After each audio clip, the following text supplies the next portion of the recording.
Hola, muy buenas tardes. Mi nombre es Yonoen Gómez Paredes y voy a tener el gusto de guiarlos en la materia de derecho laboral.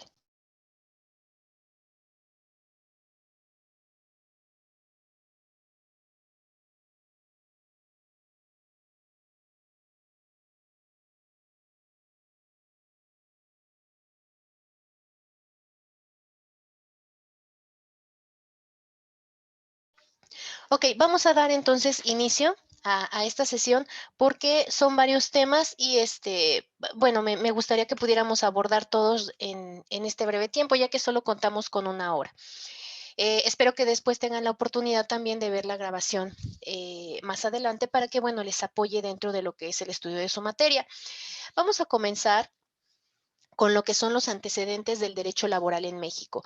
Aquí, perdón, antes también de comenzar, quiero comentar que he preparado esta sesión tanto para la carrera de administración como para la carrera de contabilidad, porque los temas son muy similares. Probablemente los títulos de su unidad no sean muy similares, pero bueno, se van llevando de la mano. Básicamente el contenido lo fusioné y lo plasmé aquí para abordar esas dos cuestiones. Entonces, para que, bueno, quede el antecedente, ¿no? Bien, entonces el primer tema a abordar son los antecedentes del derecho laboral en México. Y vamos a comenzar, pues hablando de que desde hace muchísimos años comenzó toda esta parte del derecho laboral en México. Comenzó esta clasificación de las clases sociales, valga la redundancia, en donde precisamente, pues bueno, se le consideraba de diferentes formas a las personas que prestaban sus servicios a otras. Estaba el señor feudal, estaba también el sacerdote, que bueno, son prácticamente los que eran los jefes y llevaban toda la cuestión en el tema laboral. Todo esto fue dando una evolución hasta llegar a nuestros días. Aquí quisiera hacer una remembranza en algunos tiempos, en algunos momentos importantes, por ejemplo, en el México prehispánico, en donde pues había conglomerados de civilizaciones interrelacionadas, como eran los artesanos y los obreros, se los comentaba hace un momento. No existían relaciones y condiciones de trabajo como tal antes de la conquista de los españoles, según la interpretación que existe en la realidad de esa época, ya que, bueno, recordaremos a los aztecas, pues que se regían por los emperadores, ¿no? Por los dioses también eran los que lo regían, y todas las demás partes, pues bueno, cada quien tenía ya como que su función. Eso fue de antecedentes muy atrás hasta 1521, que es donde se tiene el primer bosquejo de la parte laboral. Posteriormente, en el México colonial, que abarca del 1521 al 1821, pues bien, aquí ya prácticamente era letra muerta. ¿Por qué? Porque podemos hablar de la encomienda, de la recopilación de las leyes de las Indias, por ejemplo, de 1680. Se consideró también ya aquí la parte importante de la jornada máxima de trabajo, que era de 8 horas, los descansos semanales, el pago del salario en efectivo, etcétera, etcétera, ¿no? Después de esta época, perdón, vino el México independiente, ya ocupando los años de 1821 a 1910. Aquí, bueno, ya había jornadas de trabajo excesivas, ya eran prácticamente de 18 horas y salarios muy, muy bajos. En la Constitución del 57, Ignacio Ramírez e Ignacio Vallarta hablaron a favor de los derechos de los trabajadores y se formó el Gran Círculo de Obreros. En el año del 70, en 1870, con la llegada de Porfirio Díaz, se dio la introducción del capítulo del capital de trabajo. Eh, Después viene la parte del México revolucionario, que fue de 1910 a 1917, en donde ya se le da mayor fuerza a lo que es el artículo quinto y el 123 ya de nuestra constitución, precisamente del 17. Aquí después viene la parte del México actual, que es de 1970 a la fecha. Tenemos pues la reforma de la ley de 1931, una serie de reformas, perdón, precisamente en tema laboral que han existido desde lo que es la base fundamental, que es nuestra Constitución, así como nuestra ley federal del trabajo, que también en el año 2012 tuvo su primer gran cambio, grandes modificaciones derivado de toda esta parte, ¿no? Hubo un tratado del Telecán y la ley Abascal. Hay una problemática actual, sin lugar a dudas, pese a que tenemos una serie de compendios en cuanto a las leyes y demás, hay una problemática actual. ¿Cuál es esa problemática? Pues bueno, que todavía hay mucho empleo informal. ¿Qué se refiere o a qué se refiere este empleo informal? Nosotros, para base de nuestra materia, repito, necesitamos tener a la mano la Constitución y bueno, pues también, por supuesto, la Ley Federal del Trabajo, que van a ser las fuentes medulares del estudio de la materia. Entonces, nosotros podemos ver más adelante en unos cuantos slides, estaremos hablando precisamente de que hay ciertos requisitos que se necesitan para poderse considerar como un trabajador como tal, ¿no? Hay muchas personas que, bueno, tienen a otras personas trabajando bajo ellos, pero bueno, no tienen la prestación de seguridad social, por ejemplo, o no tienen las vacaciones, la prima vacacional, la prima de antigüedad, etcétera, etcétera, ¿no? También otra problemática son los bajos salarios y las condiciones precarias en las cuales estamos viviendo y la creación insuficiente de empleos, ¿no? A pesar de que pues este nuevo gobierno nos comenta que hay muchísimo trabajo, pues bueno, la realidad es que la escasez de trabajos pues está muy latente en nuestro país. Les decía yo entonces que hubo una reforma laboral que se dio en el año 2012, fue prácticamente hace 10, 11 años que se dio esta reforma laboral, en donde, pues bueno, tiene una situación de modificaciones, de reformas, de adiciones y de derogaciones a la propia ley, en donde pues bueno, se enfoca a ciertos aspectos que me gustaría comentarles, como por ejemplo las de desaparición de la Junta de Conciliación. Hay un tema dentro de su estudio que precisamente les hace hincapié a la Junta de Conciliación y Arbitraje. La Junta de Conciliación como tal ha desaparecido ya que se busca el ámbito federal. Esa es una de las características o peculiaridades del gobierno que tenemos hoy en día, ¿no? Que busca que todas las cuestiones se arreglen de manera ya federal.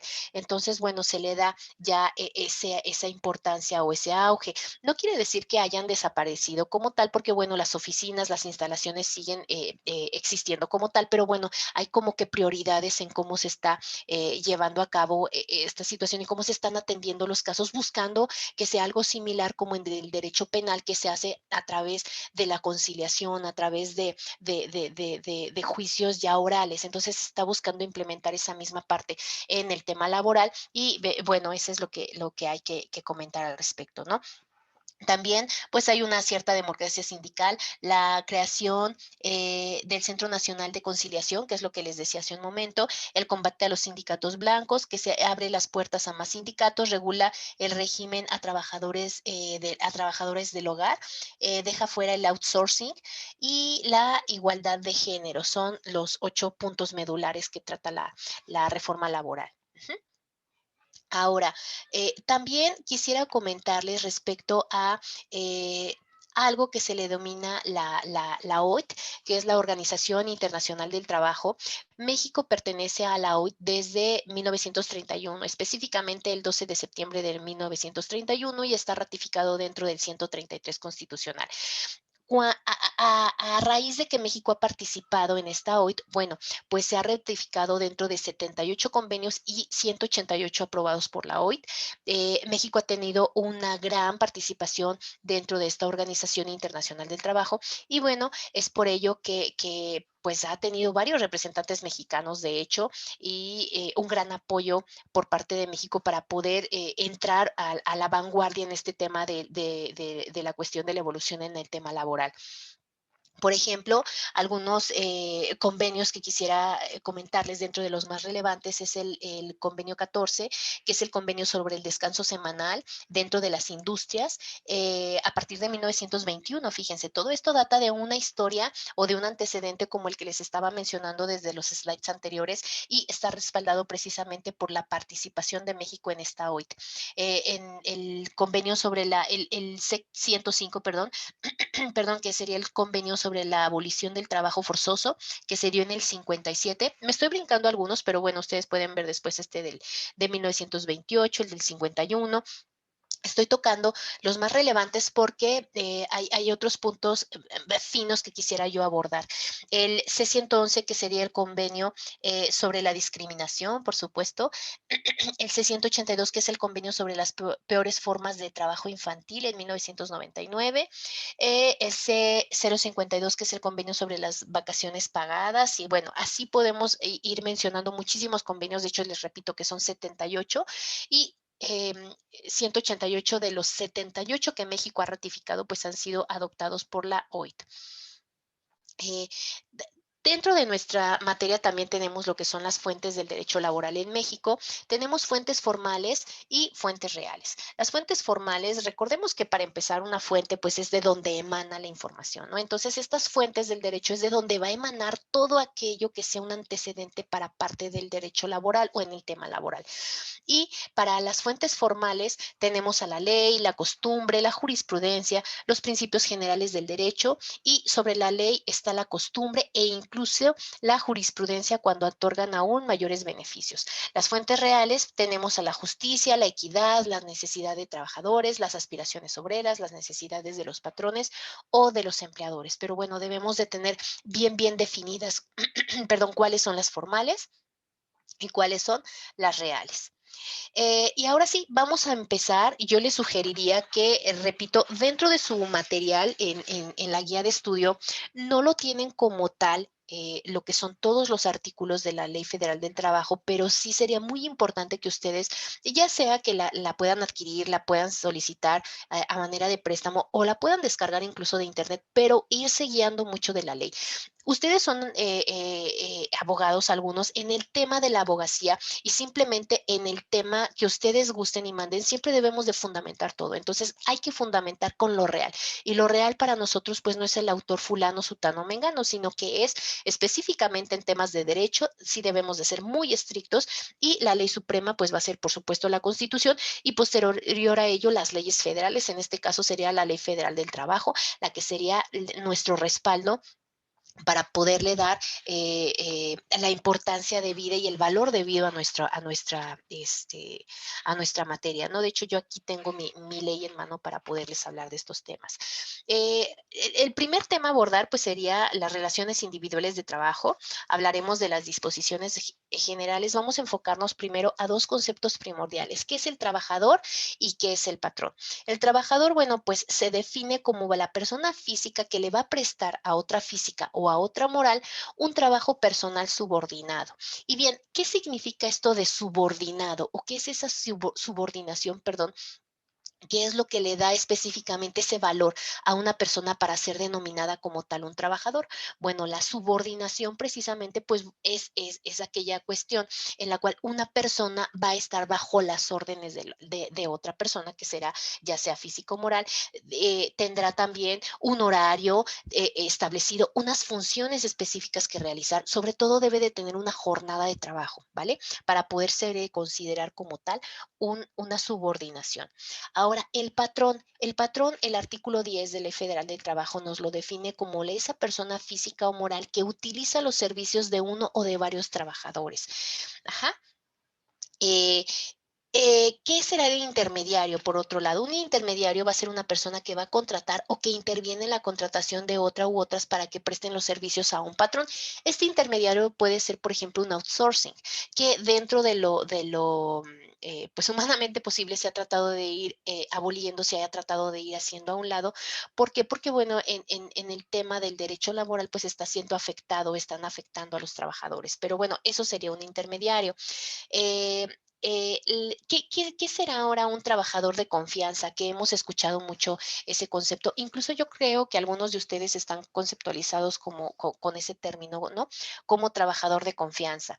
Pues bueno, el trabajador de confianza va a ser dependiendo de la naturaleza de las funciones desempeñadas y no de la designación que se dé al puesto. Por ejemplo, un trabajador de confianza, pues va a ser una persona que ocupe el puesto de dirección, de inspección, de vigilancia y fiscalización, cuando tenga, por ejemplo, el carácter general y todos aquellos que tengan relación con un trabajo que se realiza al patrón pero que sea dentro de la empresa o del establecimiento. Serán conceptualizados, perdón, como trabajadores de confianza. Existen dentro de la Ley Federal del Trabajo y pues bueno, tendrán una cuestión en cuanto a las prestaciones de una manera distinta, serán abordados, ¿no? Eso es importante mencionarlo. Por ejemplo, en el tema de las horas extras, ¿no? Por el simple hecho de que eres de confianza, pues me estás dando ese apoyo, pero no mereces no es que no merezcas, sino que no tengo yo la obligación, patrón, pues de pagarte horas extras, como una persona que está en planta. Entonces, mucho ojo en ese tema y más cuando firmemos nuestro contrato, porque al final de cuentas eso es lo que significa un trabajador de confianza, ¿no? Como que cuando tú te quedas un tiempo extra, no esperes que te paguen esas 2, 3, 4 horas de más o esas 3, 4 horas que tú llegaste antes o ese sábado que fuiste a hacer un inventario, sino que es estar respaldado dentro de la ley. Entonces, nada más hay que tener cuidado lo que nosotros firmamos, siempre leer lo que nosotros firmamos. También otra cuestión que se da dentro del trabajo es que al momento que tú llegas, pues te hacen firmar tu contrato y tu renuncia, ¿no? Al mismo tiempo en algunas empresas. Perdón, me da risa, pero pues es que es una realidad y al final del día pues es una cuestión anómala que se está practicando en muchos empleos, pero bueno, por cuestiones de ignorancia, ¿no? Por cuestiones de que nosotros no sabemos esta situación o por la necesidad de trabajo, pues bueno, aceptamos este tipo de situaciones. Ahora bien, ¿qué será la empresa? La empresa del establecimiento, pues para efectos de las normas de trabajo, va a ser la unidad económica de producción o de distribución de bienes o servicios y el establecimiento va a ser la unidad técnica que como sucursal, agencia u otra forma semejante sea parte integrante y contribuya a la realización de los fines de la empresa. Por otro lado, el trabajador y el patrón para pues que se puedan conceptualizar como tal, debe de existir ese vínculo que sería la famosa relación de trabajo. Y pues, ¿qué va a ser esa relación de trabajo? Pues el artículo 20 nos dice que la relación de trabajo va a ser cualquiera que sea el acto que le dé origen la prestación de un trabajo personal subordinado a una persona mediante el pago de un salario, ¿no? Entonces esa va a ser la relación de trabajo, la que se da entre el trabajador y el patrón. Puede haber un contrato individual de trabajo y cualquiera que sea su forma de nominación será aquel en virtud del cual una persona se está obligando a prestar a otra un trabajo personal subordinado mediante el pago de un salario. Y esto pues estaría recalcando nuevamente lo que les mencionaba en el tema de la subordinación, ¿no? El 21 establece que se presume la existencia del contrato y de la relación de trabajo entre el que presta el trabajo personal y aquel que lo recibe. ¿Sí? Y bueno, todo esto son artículos, eh, vamos a mencionarlos de manera muy, muy rápida. Espero que posteriormente tengan oportunidad de poderlos leer porque, bueno, es muchísima información, ¿no? Para poderla leer en este momento, tocaremos los puntos más importantes. Por ejemplo, la duración de las relaciones de trabajo están contempladas del 35 al 40, vamos a llamarlo así. Esta duración de las jornadas de trabajo establece que el 35 que las relaciones de trabajo pueden ser para obra o bueno, por obra o por tiempo determinado, por temporada o por tiempo indeterminado y podrán estar sujetos a prueba o a capacitación inicial. Estos conceptos los han escuchado yo creo que mucho, también los que ya han tenido la oportunidad de estar trabajando, conocemos el concepto de tiempo determinado, ¿no? Cuando es específicamente por un espacio, por ejemplo, los que son trabajadores de la construcción, ¿no? Están por una obra o por un tiempo determinado. También tenemos el famoso periodo de prueba cuando vamos a la entrevista y nos dice, mira, te voy a dar a firmar un contrato por 28 días que será tu periodo de prueba. Entonces, estos son los temas importantes. También decirles, bueno, ya estaba hablándoles del periodo de prueba. Vámonos entonces a la suspensión de los efectos de las relaciones de trabajo. Cuando se emita una declaratoria de contingencia sanitaria, el patrón está obligado a pagar la indemnización a que se refiere el artículo 429, fracción cuarta, es lo que nos establece el 42 bis y el 42. ¿Cuáles son las causas de suspensión temporal sin responsabilidad para el patrón y para el trabajador, ya sea por enfermedad contagiosa del trabajador, por incapacidad temporal, por la prisión preventiva del trabajador, por arresto al trabajador o por el cumplimiento de los servicios y el desempeño de los cargos mencionados en el artículo quinto constitucional, que bueno, ocuparía un puesto o como un funcionario público, ¿no?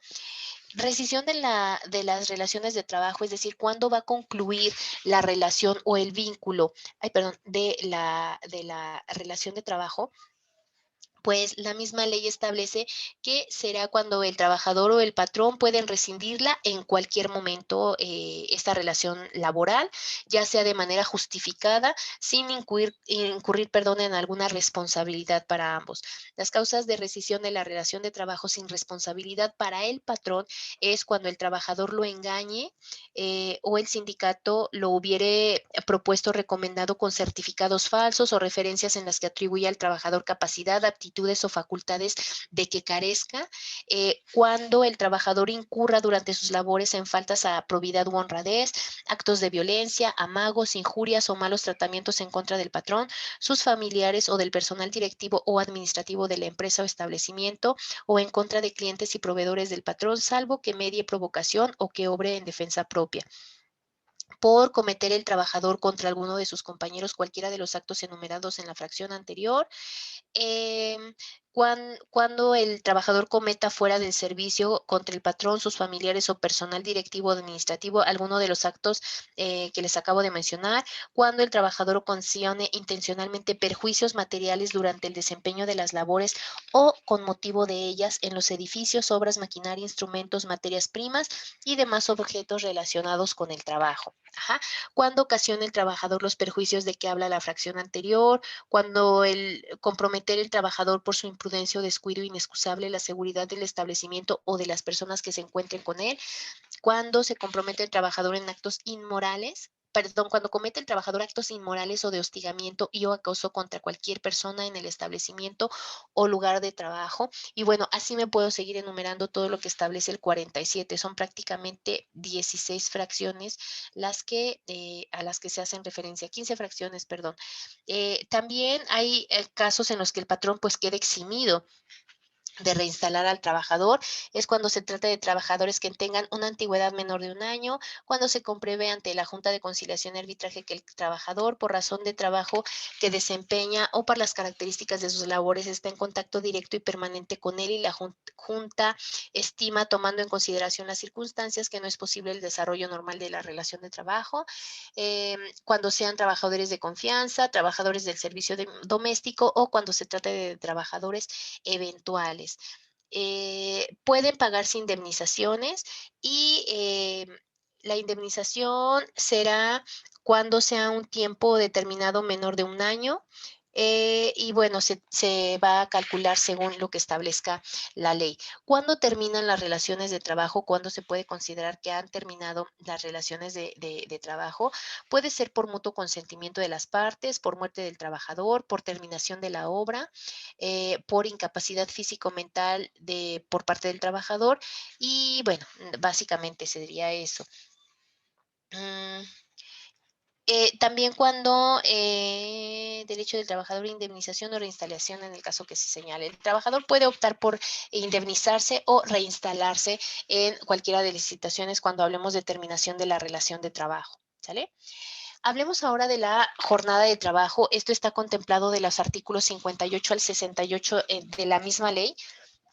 La jornada de trabajo, pues, se conceptualiza como el tiempo durante el cual el trabajador está a disposición del patrón para prestar su trabajo. Hay 3 tipos de jornada, que puede ser la diurna, son 8 horas laborales que oscilan entre las 6 y las 8 de la noche. La jornada nocturna son 7 horas laborales entre las 8 y las 6. La jornada mixta son 7 horas, perdón, 7 horas y media, comprendidas entre el horario diurno y nocturno. Existen además las jornadas extraordinarias, que deben contar con el consentimiento del trabajador y que también pueden ser de la siguiente manera: máximo 3 horas diarias y deben ser pagadas al doble. El límite son 3 veces por semana y si se elabora más tiempo se debe de pagar el triple. ¿Ok? Hablemos de los días de descanso.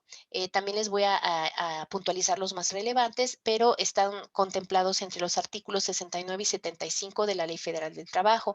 El 69 establece que serán 7 días, bueno, que la semana tiene 7 días, el trabajador deberá de laborar 6 días con un día de descanso obligatorio que también será pagado como tal. Es decir, el trabajador trabaja de lunes a sábado y el domingo, pues bueno, obtiene su pago del día domingo sin que tenga que ir a laborar. Ujú. Tenemos también la prima dominical que se establece en el 71, hablando del domingo, por ejemplo, es cuando el trabajador pues acude a realizar sus labores un día domingo, entonces le corresponde un pago, perdón, del 25% con base en el salario diario. Ok, los otros días de descanso, bueno, están contemplados en el 74 de la Ley Federal del Trabajo y pues son el 1 de enero, que es en el año nuevo. Estoy checando, ok. El 1 de febrero, perdón, bueno, el primer lunes, pues es como lo cambió a partir del mandato de nuestro presidente Vicente Fox, fue quien estableció ya esta situación con la finalidad de que desaparecieran los famosos puentes, ¿no?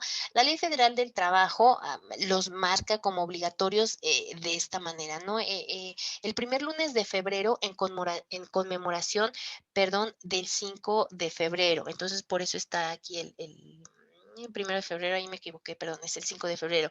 Después sería el tercer lunes de marzo, en conmemoración al 21 de marzo, que prácticamente es el 15 de marzo, o fue el 15 de marzo en 2021. El 1 de mayo, ese sí no cambia, es el Día del Trabajo. El 16 de septiembre, que tampoco cambia, es el aniversario, perdón, de la independencia. El 15 de noviembre se cambia por el tercer lunes de noviembre en conmemoración del 20 de noviembre. Bueno, que cae en 15 de noviembre, por eso. El 1 de diciembre de cada 6 años, cuando corresponda a la transmisión del Poder Ejecutivo Federal. En este año, pues no va a haber. Y por último, el 25 de diciembre, pues todas aquellas que determinen las leyes federales y locales electorales en caso de que las elecciones ordinarias, pues caigan dentro de un día laboral, ¿no? Entonces, esos son los días de descanso que menciona o se establecen dentro de Ley Federal del Trabajo. Ahora, hay un apartado también específico dentro de lo que serían las vacaciones. Se contemplan del 76 al 81. Las vacaciones se toman como está en esta tablita que les he ya resumido aquí, en donde hablamos de un mínimo de vacaciones, ¿no? Por cada año de servicio que tenga el trabajador, pues tendrá derecho a 6 días de vacaciones, aumentando en 2 días con los años subsecuentes. Es decir, el primer año tendrá 6 días, cuando tenga 2 años de labor tendrá 8 días, 3 años 10 días, 4 años 12 días, pero la ley establece a partir del quinto año se aumentarán en 2 días por cada 4 años laborados, es decir, de 5 a 9 años serían 14 días, de 10 a 14 años serían 16 días, del 15 al 19 años 18 días, de 20 a 24 20 días y así sucesivamente. Ajá. También hay una prima vacacional que no será menor al 25% del salario del trabajador. Las vacaciones no pueden recompensarse, perdón, con una remuneración, es decir, que si el trabajador dice, sabes que yo no me quiero ir de vacaciones, patrón, mejor me quedo a trabajar y me pagas mis días, no es posible. Es una obligación que por ley tienen que descansar, ¿sale? Las vacaciones tendrán que ser continuas también. Las vacaciones se deben conceder dentro de los 6 meses siguientes al cumplimiento del año de servicios y la prima de antigüedad consiste también en el importe de 12 días de salario por cada año de servicio prestado. Bueno, esa es una acotación, ¿no? Que les anoté también aquí. Ahora, hablemos un poco del salario. El salario lo podremos encontrar dentro del artículo 82 al 89 de la Ley Federal del Trabajo también. El salario pues va a ser la retribución que debe pagar el patrón al trabajador por su trabajo, así de sencillo, ¿sí? Y bueno, puede ser por unidad de tiempo, por unidad de obra, por comisión o a precio alzado. Son los 4 tipos de salario que existen. Hay también un principio de igualdad de salarios en donde se establece que a trabajo igual desempeñado en puesto, jornada y condiciones de eficiencia también iguales, debe corresponder salario igual. Ujú. Es decir, que ya sea un hombre o una mujer, las que se encuentren en el mismo puesto, pero que estén realizando las mismas actividades, pues existen las famosas categorías y deberá de pagarse el mismo sueldo para ambos. Ahora, el aguinaldo anual se debe de pagar antes del 20 de diciembre, equivale a 15 días de salario y en caso de que pues no tenga todavía el año, se puede cubrir la parte proporcional. Incluso también, pues bueno, si dejó de trabajar o de laborar el trabajador dentro de la empresa. El salario se paga de manera semanal o cada semana, hablando de todos aquellos trabajadores que realicen un trabajo manual o material y cada 15 días para los demás trabajadores si es que así lo desean o si no, yo estuve laborando en una empresa cartonera hace algún tiempo en un corporativo, yo era la contadora general y a todos los obreros les pagaban, bueno, a todos los trabajadores de planta les pagaban cada semana y pues a nosotros también nos incluían y ya sea administrativos y gerentes también cobrábamos cada semana y era más fácil para la persona de recursos humanos pues correr su nómina general para todos cada semana que a lo mejor hacer la distinción de la nómina, perdón, semanal para los de planta y la quincenal para los puestos administrativos o gerenciales. Entonces, pues mejor se manejaba de esa manera, ¿no? Ahora sí que es como lo considere cada persona que realiza el cálculo de la nómina o lo establezca la empresa, pero así es como lo establece la Ley Federal del Trabajo. Los que pueden jugarse en cuanto a fechas, si es semanal o quincenal, sería, hablemos de los demás trabajadores, pero para aquellos que se encuentran en planta, forzosamente tiene que ser semanal, ¿ok? No puede cambiarse a manera quincenal. Aquí les estoy poniendo, de una vez voy a abordar un poquito sobre esto, lo que sería mi salario diario integrado.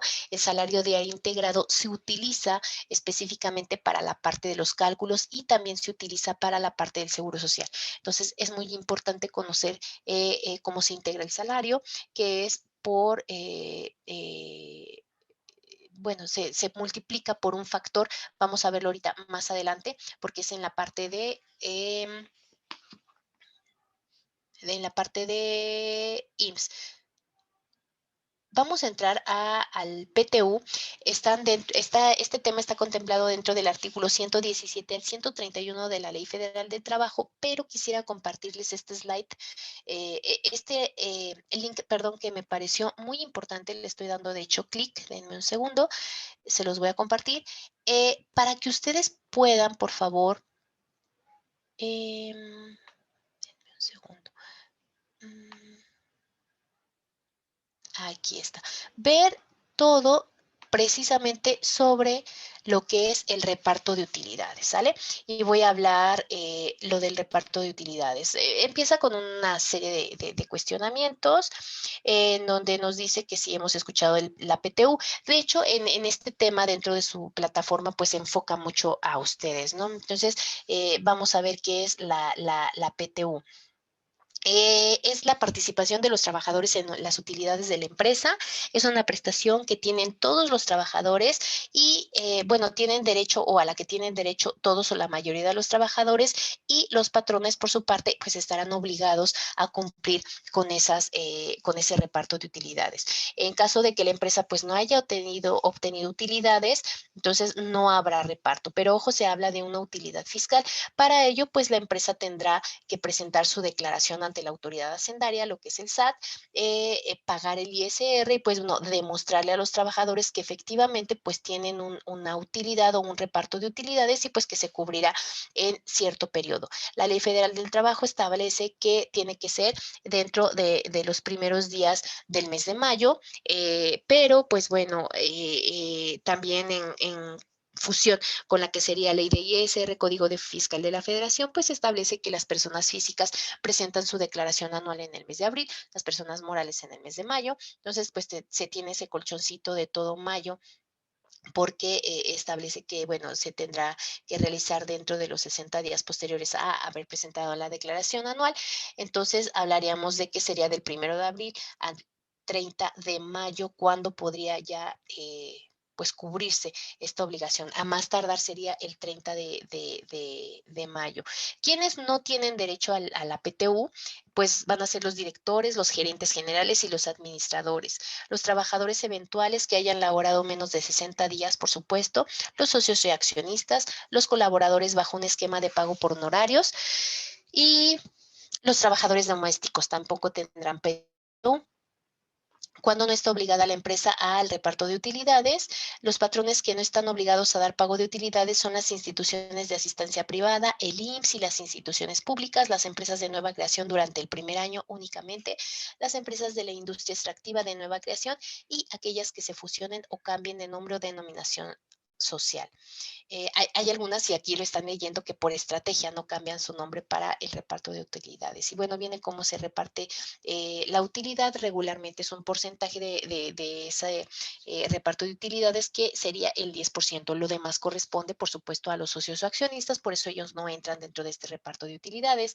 Este cálculo se va a hacer dependiendo pues de la antigüedad, del salario, del puesto, de muchos factores que se van a tener que regular para poder determinar si un trabajador, pues bueno, es sujeto o no al famoso reparto de utilidades, ¿ok? Entonces, aquí también les voy a dejar dentro de este material el link para que ustedes lo puedan, pues bueno, analizar o ver más adelante con más calma. Vale la pena este link que les proporcioné, ¿ok? Bien, también vamos a hablar un poquito del trabajo de las mujeres. El trabajo de las mujeres está regulado dentro del 164 al 172 y en específico se da mucho énfasis a la parte de la maternidad, ¿sí? Durante el embarazo, pues bueno, no se deben de realizar esfuerzos, debe de disfrutar también ya de un descanso de 6 semanas, ya sea anteriores o posteriores al parto, como la mujer lo decida. Durante ese periodo, pues recibirá su salario íntegro. En caso de adopción, pues va a disfrutar del mismo periodo, que serían las 6 semanas, con goce de sueldo, por supuesto. Hay un periodo de lactancia que se le proporciona también a la mujer. Puede negociar una reducción dentro de la jornada de trabajo si lo prefiere durante 6 meses. Se les debe de proporcionar sillas para las madres trabajadoras para que, bueno, pues puedan descansar en algún momento. Se prestan también los servicios de las guarderías para apoyo a las mujeres. En caso de contingencia, pues la mujer no podrá ir a trabajar, ni tampoco si está en periodo de gestación. No puede también utilizar el trabajo en labores insalubres, peligrosas, trabajo nocturno, industrial, en establecimientos comerciales después de las 10 de la noche, así como en horas extraordinarias en el caso de la maternidad. Entonces, el trabajo de mujeres está muy regulado y sí tiene un trato especial, pero ojo, únicamente para cuando estemos hablando de que la mujer se encuentra en el periodo de gestación. Durante todos los demás momentos, hablemoslo así, de la vida laboral de la mujer, digo, no tiene mayor problema, tiene las mismas obligaciones y prestaciones que los hombres, ¿ok? Eh, Ahora, los trabajos de los menores, estos están regulados del 173 al 180 dentro de la Ley Federal del Trabajo. Bueno, pues está prohibido utilizar el trabajo de menores de 14 años. A los mayores de 14 años, pero menores de 16, se les establece pues una jornada máxima de 6 horas. No pueden desempeñar actividades peligrosas ni insalubres, además de que deben de contar con el permiso de sus padres. Queda también prohibida la utilización de menores de 16 en horas extra, en domingos o en días de descanso obligatorio. Tendrán también su periodo anual de vacaciones de 18 días laborales pagadas. Queda prohibido utilizar a menores de 18 para prestar servicios fuera de la República, excepto aquellos trabajadores especializados. Eh, Vamos a hablar de los derechos y obligaciones de los patrones. De hecho, tienen ustedes dentro de su plataforma pues un trabajo de esta índole en donde hay que realizar un comparativo de cuáles son las obligaciones del patrón, del trabajador y las prohibiciones para cada uno de ellos. Y bueno, esto también está en la Ley Federal del Trabajo del 132 al 135. ¿Qué, ¿Cuáles son las obligaciones del patrón? Pagar el salario e indemnizaciones, proporcionar útiles herramientas y materiales de trabajo, tener un lugar seguro para guardar su herramienta, tener suficientes sillas, ser amable, pedir constancia si lo solicita, trabajador puede ir a votar, el trabajador puede formar un sindicato, puede ir al sindicato, puede establecer y sostener escuelas según el 123 constitucional, puede alfabetizar y capacitar a los trabajadores. Bueno, es una obligación evitar riesgos de accidentes y enfermedades de trabajo, avisar a la autoridad cualquier accidente, reservar terreno para mercados, servicios municipales, centro recreativo, etcétera, etcétera, etcétera. Para el trabajador, sus obligaciones son desempeñar su trabajo con intensidad, cuidado y esmero en la forma y tiempo, así como el lugar convenidos, dar aviso de inmediato y las causas de falta de asistencia, cuidar el material de trabajo, observar buenas costumbres, prestar auxilio e integrar organismos de seguridad, someterse a reconocimiento médico y avisar de alguna enfermedad contagiosa, avisar las deficiencias en el trabajo y guardar en secreto la información de la empresa. Queda prohibido para el patrón, pues, negarse a aceptar a un trabajador por discriminación, exigir eh, que compre sus artículos, aceptar o pedir dinero por empleo, obligar a afiliarse o a salirse del sindicato, restringir derechos, señalar que al trabajador para que no tenga empleo o exigir que no estén embarazadas o despedir por esta situación, por el estado civil o por cuidar de sus hijos. Queda prohibido, por otro lado, para el trabajador poner en peligro su vida, la de sus compañeros o la del establecimiento, faltar al trabajo sin causa o sin avisar, sustraer equipo, herramienta o material de la empresa y suspender sus labores por cualquier situación. Entonces, aquí es como resumimos los derechos y obligaciones de trabajadores y patrones. Ahora, también habrá derechos de preferencia, antigüedad y ascenso. Estos están dentro del 154 al 162 de la Ley Federal del Trabajo y me enfoco a los dos primeros, en donde existe una obligación del patrón de dar preferencia a los trabajadores mexicanos y también que será necesario que el trabajador que solicite el empleo especifique cada parte por la cual pues debe de ser preferido para un puesto, ¿no? En cuestión de ascenso, tienen también una actividad, si mal no recuerdo, que se enfoca a esta situación del ascenso en donde tendrán pues bueno, revisar o verificar a dos trabajadores. Estos dos trabajadores pues tienen un puesto, un salario específico y bueno, por quién ustedes optarían para proporcionarle el ascenso, ¿no? Hay que considerar, repito, la antigüedad. Es muy importante considerar ese tema, el desempeño de cada uno de ellos, el salario y el puesto en el que se han ido desempeñando durante los últimos años. Entonces, ese sería lo interesante dentro de este tema. Hablemos ahora del contrato colectivo de trabajo y del contrato ley. Contrato colectivo, como su nombre lo indica, pues bueno, va a ser un contrato en donde entrarán pues varios trabajadores. Será, pues, vamos, puede ser uno o varios trabajadores o también uno o varios sindicatos, uno o varios patrones. Puede ser firmado únicamente por un patrón. El contrato ley, por su parte, pues el objetivo principal es establecer las condiciones según las cuales se debe de presentar el trabajo en una rama determinada de la industria y debe de ser declarado obligatorio en una o varias entidades federativas, en una o varias zonas económicas que abarquen una o más de dichas entidades o en todo el territorio nacional. Ese sería el contrato ley. La diferencia entre el contrato colectivo de trabajo con el contrato ley es que, bueno, como su nombre lo indica, el contrato ley pues se irá ante la Secretaría del Trabajo y Previsión Social o el gobierno del Estado, ¿no? No puede exceder de 2 años. El contrato colectivo será por tiempo indeterminado y pues será con el respaldo del sindicato, ¿no? Por otro lado, el contrato ley, pues bueno, será el respaldo del gobierno, de la Secretaría del Trabajo y Previsión Social y sobre todo de las entidades que estén participando en el mismo o dentro del mismo. Habrá también un reglamento interior de trabajo. Este reglamento interior de trabajo pues será el que establezca cada una de las empresas en específico, dependiendo de las necesidades pues que cada una de ellas pues pretenda, ¿no? O quiera realizar en determinado momento. Por ejemplo, denme un segundo, aquí está. Por ejemplo, ¿Qué es lo que debe de contener? Debe de contener estos 11 puntos principales, que sería las horas de entrada y de salida de los trabajadores, y el tiempo que van a desempeñar o que se va a llevar a cabo su jornada de trabajo, el lugar y momento en que debe de comenzar y terminar esa jornada de trabajo, los días y horas fijados para hacer la limpieza en caso de que se tenga que realizar de maquinaria, aparatos, útiles de trabajo, los días y lugares de pago, las normas por el uso de las sillas, en el caso de las mujeres que les comentaba hace un momento, las normas para también prevenir los riesgos de trabajo, las labores insalubres y peligrosas que no deben desempeñar los menores y la protección de las embarazadas, el tiempo y forma en que los trabajadores deben someterse a los exámenes médicos, los permisos y licencias, las disposiciones disciplinarias y procedimientos para su aplicación y todas las demás normas necesarias y convenientes. ¿Ok? Hablaremos también de los trabajos especiales. Los trabajos especiales consisten en, pues son los trabajadores de confianza, los trabajadores de los buques, de tripulaciones aeronáuticas, ferrocarrileros, autotransportes, maniobras, los de campo, comercio, profesionales, actores y músicos, los trabajos a domicilio y los domésticos. Estos tienen una cierta restricción o ciertas especificaciones, como su nombre lo establece, dentro de Ley Federal del Trabajo. Ajá. Y bueno, son conceptualizados así como tal como trabajos especiales.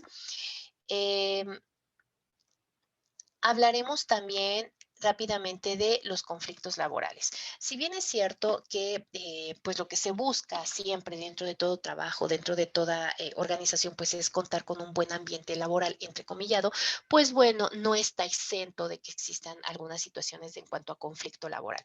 Ahora bien, en el tema de que existan conflictos laborales, pues bueno, se tiene que buscar conciliar de cierto modo que haya un buen ambiente laboral. Puede darse por pues algunos chismes, mentiras, rumores, algún comportamiento, competencia, etcétera, etcétera. Y la finalidad aquí sería que pues básicamente recursos humanos trate de mediar, perdón, a ver qué está ocurriendo entre los trabajadores. Pueden ser dos, tres, pueden ser un grupito, no lo sé. Buscará cuál es la situación, tratará de apoyarlos, de darles algunas pláticas, buscará la manera de resolverlos, no sé, a través de, les decía yo, la negociación, la conciliación, la mediación, el arbitraje en determinado momento.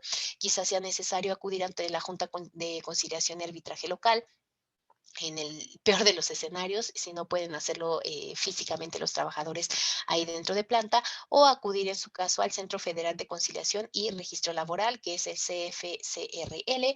Este Centro Federal de Conciliación y Registro Laboral es ahora el que sustituye con este nuevo gobierno lo que sería la Junta de Conciliación y Arbitraje, y va a adoptar todas estas cuestiones que, bueno, podían hacerlas las juntas locales, ¿no?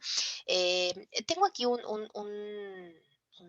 dato de Milenio, ojalá lo puedan ver más adelante para que yo pueda continuar un poquito con estos slides que tengo para seguirles comentando, en donde les pongo precisamente esta nota de que desaparecen las juntas de conciliación y arbitraje en 8 estados, ¿sale? Para que lo tomen en cuenta. Dentro de esos 8 estados, pues está mi estado, que es el de Hidalgo, ¿no? Bueno, hablaremos también de los sindicatos que están en el 356, 57, 58 y 59. Básicamente va a ser la Asociación de Trabajadores o Patrones constituida para el estudio, mejoramiento y defensa de los trabajadores y de los patrones. El 357 establece que los trabajadores y patrones tienen el derecho a constituir sindicatos sin necesidad de autorización previa. 58, a nadie se puede obligar a formar parte del sindicato, y el 359, que tienen derecho a redactar sus estatutos y sus reglamentos. Pueden formar parte de los trabajadores del sindicato, perdón, los trabajadores mayores de 14 años, pero no pueden formar parte de los sindicatos de los trabajadores de confianza. ¿Sí? Habrá sindicatos de trabajadores y de patrones. Los de trabajadores se clasifican en gremiales, de empresa, industriales, nacionales y nacionales de industria y de oficios varios, y los de patrones sean formados por patrones de una o varias ramas, y los nacionales. Bueno, seguimos del 356 al 385 con los sindicatos. También habrá otro concepto que es la huelga. La huelga va a ser la suspensión temporal del trabajo llevada a cabo por una coalición de trabajadores. También se contemplan dentro del 442 al 450 de la Ley Federal del Trabajo. Nos dice que la huelga puede abarcar una empresa o una o varios de sus establecimientos. Puede ser ilícita. ¿En qué caso? Pues cuando la mayoría de los huelguistas ejecuten actos violentos, en caso de guerra también. Em, el tipo de huelga debe limitarse al mero acto de suspensión del trabajo, por ejemplo, es legalmente existente, la que satisface todos los requisitos del 450, que bueno, aquí vienen los 7 requisitos que debe de tener o los objetivos que debe de tener la huelga como tal, ¿no?